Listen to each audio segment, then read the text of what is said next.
Cordial saludo, compañeros y profesor. Mucho gusto. Mi nombre es Robert Leonardo Bermúdez Camacho y mi compañero Jorge Fabián Bermúdez Camacho.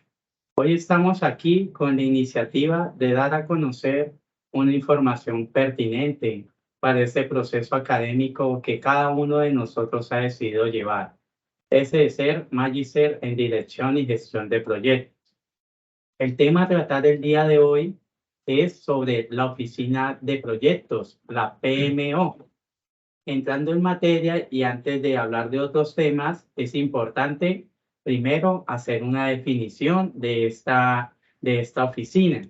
Como podemos observar ahí en la presentación, podemos resumirla como un eje fundamental dentro de la estructura de las organizaciones, las cuales permiten articular los intereses y funcionamientos internos con todas las demandas externas. ¿Demandas externas de quién? Del mercado. También podemos agregar a ello que es un enlace entre las organizaciones y el sector externo. ¿Mediante qué? Una gestión adecuada de los proyectos, alinearlos con la organización y con este sector externo. Por otro lado, también sirve de enlace entre los distintos niveles operativos de gestión y la alta dirección. ¿Con qué propósito? Con el de consolidar, por un lado, toda la información relativa a la ejecución de los proyectos y, por otro lado, estableciendo las normas y la metodología a utilizar. ¿Con base en qué? En la estrategia que pretende utilizar la organización. Siguiendo con nuestro tema, ¿por qué una PMO? ¿Por qué poner en práctica una oficina de proyectos en la organización? Porque los proyectos tienen diversas ventajas que las podemos utilizar, entre las cuales podemos encontrar de controlar de manera más eficiente todos los recursos que se van a destinar a una problemática. A esa problemática darle una solución específica o la necesidad que se quiera atender. Por otro lado, también vemos que proporciona una solución a los problemas o una atención a las necesidades en un tiempo determinado. Además, vemos la posibilidad de distribuir la atención del recurso humano para enfocarse puntualmente en una situación a atender sin tener distracciones. Y además, permite también la oportunidad de una mejora continua a todos esos procesos que se catalogan como permanentes dentro de la organización. Gracias, compañero, por su intervención. Bueno, vamos a hablar ahora un poco sobre las ventajas y las desventajas de la PMO. Digamos que dentro del medio ya del sector de la construcción, podemos ver dentro de las diferentes empresas en las cuales yo he laborado ya por experiencia, que en algunos casos, aunque no se llamen PMO, digamos que hay departamentos dentro de las mismas compañías que se dedican a hacer como básicamente algo muy similar a lo que mi compañero acaba de indicar sobre la definición y alcance de una PMO, ¿sí?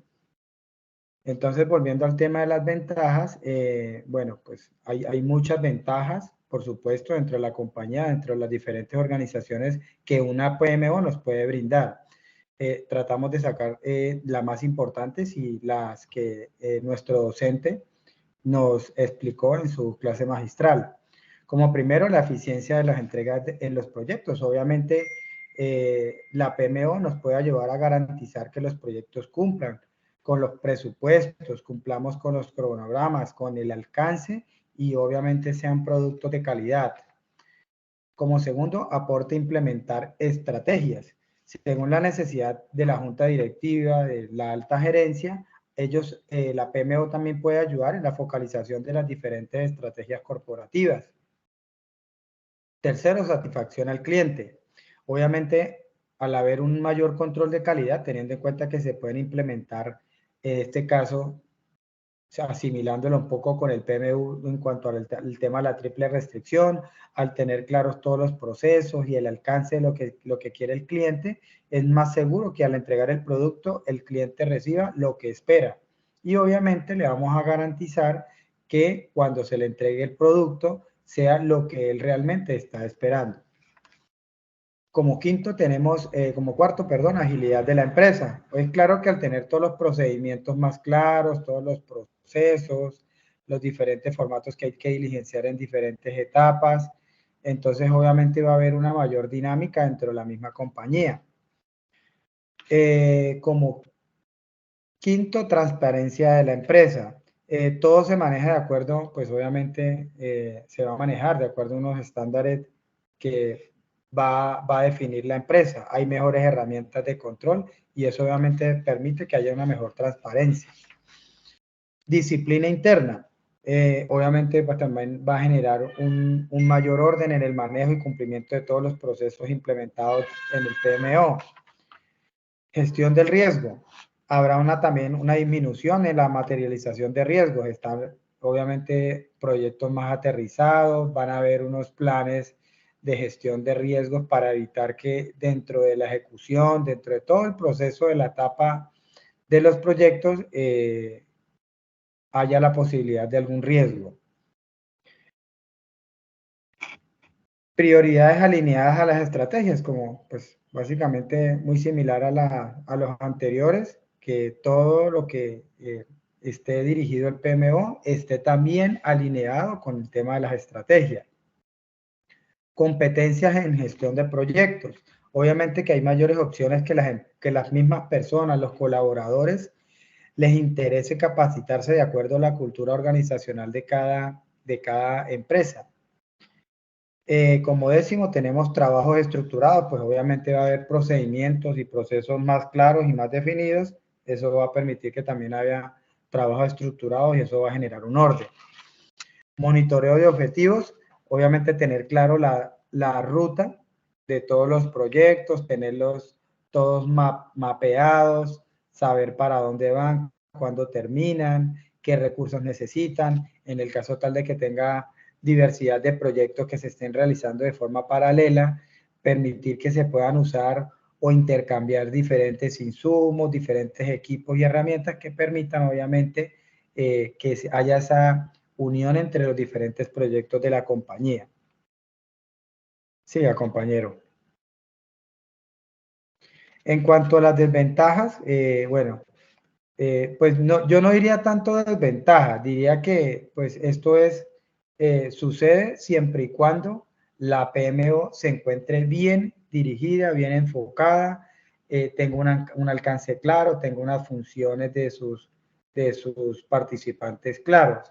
En cuanto al tema de mayor carga de trabajo, como primero, es muy variable, ¿no? Porque siempre y cuando si exista unos roles y unas responsabilidades definidas, unas funciones para cada uno de los colaboradores, obviamente va a haber una disminución de carga laboral. Ambigüedad en los roles y responsabilidades, como dije anteriormente, de que se dejen clarificados todas las funciones de cada una de las personas que hacen parte de la empresa, de parte del PMO, obviamente esto va a ser, se va a manejar de una mejor manera. Cortocircuito entre los stakeholders, sponsor y cliente. Lo mismo, para evitar todo este tipo de inconvenientes, pues es importante definir y clarificar el tema de los roles y responsabilidades. Ser vista como un departamento que genere burocracia. Esto puede suceder cuando no hay una PMO clara, no hay un liderazgo en esta PMO. Como quinto, no saber cómo implementar la PMO, muy similar a la anterior, que sea una PMO que no sea idónea, que no sepa lo que está haciendo, no genere ese liderazgo dentro de la empresa, pues obviamente pues va a ser vista de esa manera. Software de alto costo. Normalmente, pues para implementar una PMO, pues requiere una cierta inversión, obviamente hay que dejarla clara desde el inicio, presentar los diferentes presupuestos y demás situaciones, obviamente para que quede clarificado dentro de los inicios de implementación de la PMO y capacitación de personal. Siga, compañero. Bueno, en cuanto a los tipos de PMI, de acuerdo a la clase magistral de nuestro docente, el profesor Camilo, el doctor Camilo, nos dio diferentes tipos de PMO de acuerdo a lo que vamos a indicar en estos momentos. Según el PMI, los clasifica en tres maneras. El primero, de apoyo, que es un rol como consultivo. Es como, vamos a poner un ejemplo, si uno quiere ofrecer una consultoría para implementar un sistema de gestión del proyecto, es decir, que le indique de acuerdo al sector económico de la empresa, el tipo de proyecto, etcétera, y en base a eso digamos que se le va a pagar a alguien ese servicio, esa consultoría, para que implemente el sistema. ¿Sí? Es como hacer es muy similar a esto. En cuanto al de control, suministran un soporte y exigen un cumplimiento, es decir, que deben tener una gobernanza en la empresa. Si no la tienen, pues obviamente no se podría implementar para poder obviamente tener un nivel de exigencia y poder obviamente generar unos resultados que se estén esperando. Esto genera un grado de control moderado. Y el directivo, obviamente, lo asumen las direcciones de los proyectos. Estas PMO exigen la dirección directa a los proyectos. Los directores de proyectos son asignados por la PMO, digamos que básicamente ellos son los que manejan, digamos, todo el tema de las PMO, son los que enfocan o dirigen los proyectos, los que ponen el personal, los directores de proyectos. Entonces, digamos que tienen un grado de importancia muy grande en cuanto a las, digamos, a los compromisos que van a adquirir con la junta directiva. Según William Casey y Wendy Peck, los tipifican de tres maneras: la tipo 1 o estación meteorológica, que tienen un rol de apoyo; el tipo 2, torre de control, es adicional a la anterior, solamente que indica o puede tener acciones preventivas y correctivas; y tipo 3, fuente de recursos para grandes empresas con un recurso humano robusto. Según Christy Petty, las tipifica de la siguiente manera: PMO activista, PMO de entrega, PMO de cumplimiento, PMO centralizada. Y según Harold Kerzner, las tipifica como funcional PMO, Customer Group PMO y Corporate PMO, que es la estratégica. Siga, compañero. Muchas gracias, compañero, por su aporte. A continuación, vamos a tratar las funciones que tiene la PMO. Según el PMI, esta oficina tiene como funciones principales de hacer recomendaciones. ¿Recomendaciones a qué? A los procesos que se están realizando de manera interna dentro de la organización. Por otro lado, también lidera toda la transferencia de conocimientos, es decir, entre las dependencias que conforman la organización, que no sean repúblicas independientes, sino que en medio de ellas circule toda la información y el conocimiento necesario para que el resultado final sea el esperado o mucho mejor. Por otro lado, también tiene la función de poner fin a los proyectos, es decir, de darles un cierre final donde se obtengan, ¿no?, todas las lecciones aprendidas, todas las propuestas de mejora e incluso también medidas correctivas de algo que no se haya hecho de la mejor manera. Dicho de otra forma, tomar medidas según sea lo necesario. También tenemos funciones como es la de gestionar esos recursos compartidos a través de los proyectos dirigidos por la PMO. Podemos ver distintos proyectos que estén ejecutándose dentro de la organización y que tengan un parentesco en su naturaleza. Y este parentesco se puede nutrir a través de la información que se obtenga de otro proyecto que sea similar al que se esté realizando actualmente. Aquí en la diapositiva podemos también observar que identifica las mejores prácticas para desarrollar una metodología. Es decir, que dentro de ese abanico de propuestas de prácticas que existen para liderar los proyectos, como todos los tienen distinta particularidad, es importante tomar las mejores prácticas para llevar a cabo el proyecto que se pretenda realizar. Entrenar, orientar, capacitar y supervisar. ¿A quién? Al recurso más importante de la organización, al recurso humano. Un recurso humano capacitado va a poder ejercer mejor sus funciones, va a poder ejercer mejor sus habilidades dentro de estos proyectos. Coordinar la comunicación entre proyectos, muy similar a lo que había dicho anteriormente, que es que la comunicación entre las dependencias, entre las oficinas, pueda ser compartida y se puedan realizar mesas de reunión para tomar decisiones donde se contemplen distintos puntos de vista. Además de ello, también vemos una función de monitoreo. ¿Monitoreo a qué? Al cumplimiento de las actividades, de los procedimientos, de las funciones que se llevan dentro de la organización, específicamente en los proyectos. ¿A través de qué? A través de posibles auditorías. Bueno, y para terminar, vamos a hablar un poco del triángulo de valor de la PMO.